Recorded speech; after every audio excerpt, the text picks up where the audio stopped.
नमस्कार, जी news channel मध्ये सर्व प्रेक्षकांचं हार्दिक स्वागत। ताज्या घडामोडी पाहण्यासाठी जी न्यूज चॅनलला सबस्क्राइब करा। आता मोठ्या शहरात जाण्याची गरजच नाही, कारण कोणतंही लोखंडी मेटल कटिंग सोपं झालंय। कोणताही लोखंडी पत्रा कट करणं पासून आपण पाहिजे ती डिझाइन पाहिजे त्या आकारामध्ये कटिंग करून घेऊ शकतो। यामुळे अत्याधुनिक दरवाजे त्याचप्रमाणे इतर सर्व साहित्य पाहिजे त्या डिझाइन मध्ये कट करून मिळेल। चला तर मग एक वेळ अवश्य भेट द्या प्रेस्टिन पीक टेक्नॉलॉजी या कंपनीला। ठिकाण पिंपळवाडी, तालुका कर्जत, जिल्हा अहमदनगर। संपर्क 78 880 55 536। जमीन खरेदी विक्री व्यवहाराच्या नावाखाली बारामती ॲग्रो कंपनीच्या सोबतच आमदार रोहित पवार यांची खोटी बदनामी राजकीय हेतून करण्यात येत असून त्याच्या विरोधात आज कार्यकर्त्यांनी कर्जत तहसील कार्यालयाच्या बाहेर जोरदार घोषणाबाजी करत बदनामी करणाऱ्यांचा निषेध केला। तसेच तहसीलदार यांना निवेदन देखील दिले आहे।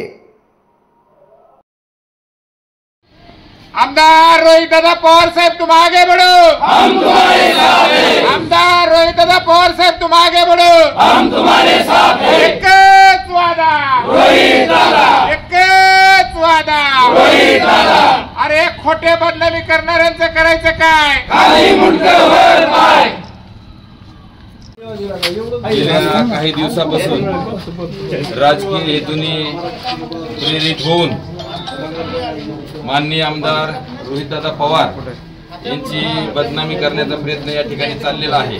वास्तविक पाहता या शेतीच्या व्यवहाराशी माननीय आमदार रोहितदादा पवार यांचा कसलाही संमत पोहोचत नाही, कारण बारामती ॲग्रोचे रोहितदादा पवार हे सीईओ आहेत आणि या व्यवहाराच्या बाबतीत तसं जर पाहिलं तर बारामती ॲग्रोने सुद्धा 2 वेळा त्यांना ते पैसे देण्याचा प्रयत्न या ठिकाणी केला, परंतु संबंधित व्यवहारकर्त्यांचं याच्यातून असं दिसतंय की आम्हाला आणखी काही वाढून पैसे मिळतायत का, असा त्यातून एक निष्कर्ष या ठिकाणी निघतोय। आणि संबंधित जे व्यवहारकर्ते आहेत हे यांना विरोधक काही राजकीय हेतूसाठी त्यांच्या स्वार्थासाठी या ठिकाणी प्रवृत्त करून या ठिकाणी उपोषणात बसण्यास प्रवृत्त करून रोहितदादा पवार यांची बदनामी कशी होईल हेच या ठिकाणी विरोधकांकडून केलं जात आहे। गेल्या 2-4 दिवसापासून पाहतोय आम्ही की गिरी तालुक्यामध्ये 4-5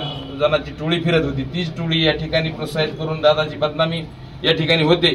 परंतु या ठिकाणी आम्ही माननीय आमदार रोहितदादा पवार यांचे बदनामी हे जर नाही थांबवलं तर यांची बदनामी करण्याचा जो प्रकार चालू आहे या बाबतीत निश्चितच या ठिकाणी कर्जत शहरातून असेल, तालुक्यात असेल, आम्ही सुद्धा आवाज उठवण्याचा प्रयत्न या ठिकाणी करणार आहे। माझी संबंधित शासकीय अधिकाऱ्यांना विनंती आहे की हे कुठेतरी थांबवा, कारण याच्यामध्ये कुठल्याही प्रकारचा रोहितदादा पवार यांचा संमत पोहोचत नाही असं या ठिकाणी नमूद करतो आणि थांबतो। कालपासून बारामती ॲग्रोच्या विरोधात जे आंदोलन चालू केले, खोटं आंदोलन चालू केले आहे, त्या आंदोलनाचा प्रथमतः आम्ही सगळे रोहितदादांचे निष्ठावंत कार्यकर्ते निषेध करतो आणि एकच सांगू इच्छितो की हा प्रकार जो चालला आहे हा 100% ब्लॅकमेलिंगचा प्रकार आहे आणि याला त्यांना कधीच यश येणार नाही। त्यांनी हा प्रकार थांबवावा अशी त्यांना विनंती करतो, परंतु जर नाही थांबवला तर त्याला आम्ही जशाच तसं उत्तर देण्याचं प्लॅनिंग केलेलं आहे। मग त्याला जबाबदार सर्वस्वी तेच असतील याची मी त्यांना ही देतो। आणि अजून एक सांगतो की ह्या इतका क्लिअर व्यवहार आहे, इतका म्हणजे पारदर्शक व्यवहार झालेला आहे, तरी त्याला काही राजकीय लोकांनी त्याला असं स्वरूप दिलंय किंवा रोहितदादाची बदनामी करायची आणि हा प्रकार वाढवत जायचं। त्या लोकांना पण सांगतो तुम्ही तुमचे पण आम्हाला सगळे धंदे माहीत, ते पण आम्ही धंदे थोड्याच दिवसात ओपन करू असं मी त्यांना आवाहन करतो आणि थांबतो।